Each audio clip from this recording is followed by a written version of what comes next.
to the Real Men of Real Estate here on KCAA Radio. You can find us on your dial at 106.5 FM or 1050 AM. I'm joined today by Steve Matley, the president of Coast to Coast Equities and an avid land flipper for what now, about 20 years, Steve? Yeah, over 20 years, 25 years. Wow, that's incredible. So we're going to talk today a little bit about how you can hedge some of the inflation that's coming and kind of stabilize your portfolios by investing in real estate passively.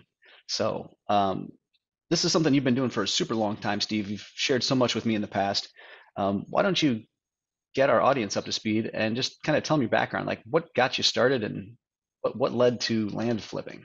Well, I came out of the construction management world. So I was a general contractor doing custom residential homes in the Coachella Valley way back when. I ended up working with, by accident, ended up working with the commercial agency construction management company, which if you don't know what that is, that's where you're a construction manager, but you don't actually build anything. You're just the owner's representative for other people. Okay. So you represent an owner who has a project to build. So there's a lot of owners out there that they don't have experience in construction, but they have to do a project. Maybe they're a corporation building a new headquarters. Maybe they're a religious group building a new house of worship. Okay. Maybe they're an HOA that has to do some kind of repairs. So you act as their expert. And so I worked with that company. I did public works projects, private projects. And I had a friend that I had known since the early 90s. He was a developer and I was a contractor, and we knew each other and we were friends, kind of professional associates. About 10 years after we knew each other, he contacted me and he asked me if I could help him and some doctor friends of his that wanted to build a building. And that never worked out. But what happened out of that was a conversation where we talked and we were both kind of looking at doing the same type of project. He kind of on the side. And he was kind of what he'd always been doing, which is this land flipping thing. And I was just trying to get into it. Well, after that discussion, what we discovered was he had several properties already in escrow and needed capital. I had investors I had recruited and was looking for land. Well, duh, okay. Right? And, you put that together, right? We got a project. Yeah, right. So we did our first project, and in the next, I would say probably the next 6 years, we did probably 45 projects together. Wow. And I had done a lot of projects as a construction manager as part of our services, but that's where I really got deep in the weeds on it. And I ended up at one time I was the VP of a home builder doing acquisition and forward planning, but I got deep in the weeds doing the business on our own. And we've been doing it now, I say over 20 years successfully. Now it's not been consistent. There was it was a time frame when in the mid 2000s where we just kind of hunkered down and waited for things to come back right around a little bit. Right, that was a really tough time for sure. Yeah but okay. we had done well enough that we were fine. We just kind of retired for a while. Always find something else to work on, I suppose. Yeah, that's how I ended up in education, which is a complete accident too. So all right, so what were you doing for education in the early 2000s? Well, what happened in January of 2005, my partner and I we talked on the phone, and we decided at that point in time, January of 2005, that we would not do any more new projects and we would finish out the projects we have because they take a while. Okay. We're talking 18 months, 24 months to get these things done. And we were looking ahead and saying, okay, this has been a really good ride, but we think this wave is getting close to the beach here. And it's time to jump off the board. So we stopped doing new projects and continued the project we had to finish them out. And our goal was to get them all done by the end of 2006, which we did. So through 2005 and then 2006, we finished and sold off everything we had. We sold the last one in November of 2006, which was a commercial piece of property off the 10 freeway. And then, of course, as you know, the tail end of 2006 and into 2007, everything just went down the toilet. Yes, quickly too. Now, does that mean we're geniuses? No, I mean we're really lucky. I think we were sharp. It's yeah. You noticed something, but you didn't know what it was. Yeah, there's something called a swag, which is a scientific wild ass guess. I'm right? familiar. Yeah. Yeah. So that's what.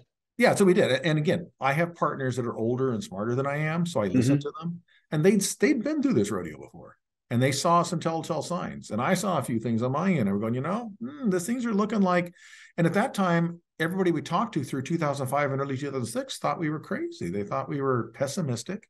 Yeah, you're missing out on profits, leaving everything on the table, Yeah, right? That whole line. Yeah, yeah, yeah. this way is not good. We're cranking here. What is your problem? Sure. They didn't really understand it, and it just so happened that we guessed right on that one. And so we came out whole, our investors came out whole.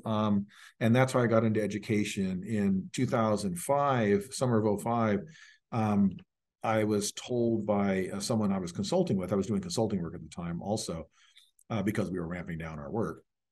And I was talking to him, and in the middle of the conversation, we're at a Starbucks somewhere, and he says, you know a lot about this construction stuff. And I said, I hope so, because I'm charging you for this meeting, And he says, he says, well, he says, no, there's a school and it's up in Ontario area, and they've been talking about starting a construction program for about a year. I don't think they're not sure exactly what to do. They may need some help. You should go talk to them. So I just talked to them. It seems nice to give back. I figured I'd be an advisory board member. About 3 weeks after I met with the president of the campus, she basically tagged me with designing and developing the entire program. Wow. I did, which was amazing considering my only experience in education was being a student and really not that good a one. So I did okay, but I was never stellar at it. I'm not a true academic, but I designed a program, an online and an on-ground 2-year degree program accredited by WASC for a school. It's still running. And then since then, I've worked in a nonprofit university, and now I work for a for-profit private college doing the same thing, running construction management. So that's my education experience. Wow. All right. You've been doing kind of a lot for kind of a while. I didn't I realize have, like the but total depth of that. That's let incredible. me let me tell you the truth here, Dan. The business I have with my partners doing the land Yeah. gives me the sufficient time and the sufficient capital to be able to afford to work in education in a city like San Diego, which is not cheap to live in. It's not. Yeah. I Yeah. try to do the same thing. Education is kind of more of a passion for me. Hmm. But I honestly, I admire the people that do it full time and that's all they do. I just don't know how they do it. Right. Yeah. So where are you teaching now? It's a new school of architecture and design. It's in downtown San Diego. It's a small boutique school, 300-400 students, mostly architecture, but there's Okay. construction management and there's a few design disciplines, Hmm. product and graphic and media design and interior architecture and those kind of All things. right. And what are your courses there? What do you Well, stick I run to? a bachelor's degree in construction management, which is all the basics. It's Hmm. estimating, scheduling, and contracts, and materials and methods, and those good, typical things. And then I run a master's degree, which is asynchronous, online, and can be done in 1 calendar year. Wow. And it's not an advanced version of the undergrad. It is, think of an MBA with an emphasis in construction management. Okay. It is team building, team leading, project management, and decision making is what it is in the Really? construction Okay. field. So we're not running through the basics of estimating. So if you come in with, say, a literature degree and Hmm. as your undergrad, which we'll take, that's fine. You got a little bit of catching up to do Right. because Okay. other people don't. And actually, the primary undergraduate degree for that program is architects. The reason is they're architects that go into the field and they find themselves managing projects, but they were never taught to manage a project. They were taught to envision projects. Gotcha. Okay. They're creatives, Interesting. right? Their job Hmm. is to see something that doesn't exist yet and put it on paper or in a computer program, and then pass it over to someone to make reality. Right? You turn it over to the contractors to build. Right? Gotcha.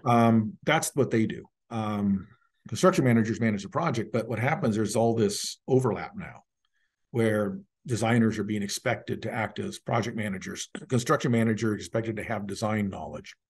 And so the architects and some of them are engineers, will come in, they'll take that master's degree to get that management side of it. And then Right. that makes them more well-rounded and worth a lot more in the industry because now they've got both the architecture and the construction management piece of the puzzle. Wow. So, okay. You guys are really putting together a lot of pieces of that puzzle there. That's pretty Yeah. fascinating stuff. Wow. All Yeah. right. So as a strategy, then you work all sides of this thing. How does that lead to the strategy you're doing now with the land flips? Or how about this? Tell people what is a land flip? Okay, so the land flip. Well, we're all familiar because if we watched HGTV, we all know what a flip is, right? Yeah, We watch those absolutely. shows, and they say, okay, a flip is where you put a piece of land and property in, and then either you flip it while it's in escrow to someone else, for an upcharge, or you buy it, you fix it all up, and when it's a little bit nicer and worth more money, you sell it to someone else. You don't actually live in it. Right. So it's a Yep. flip.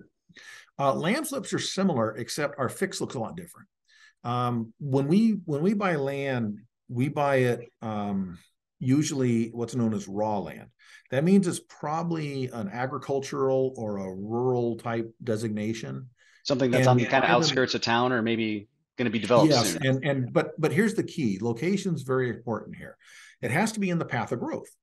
Okay. So it's the reason it's still agricultural land is because that's what it was, and it's usually fallow agricultural land. Like we're doing a project right now that we're actually going to planning commission next week on.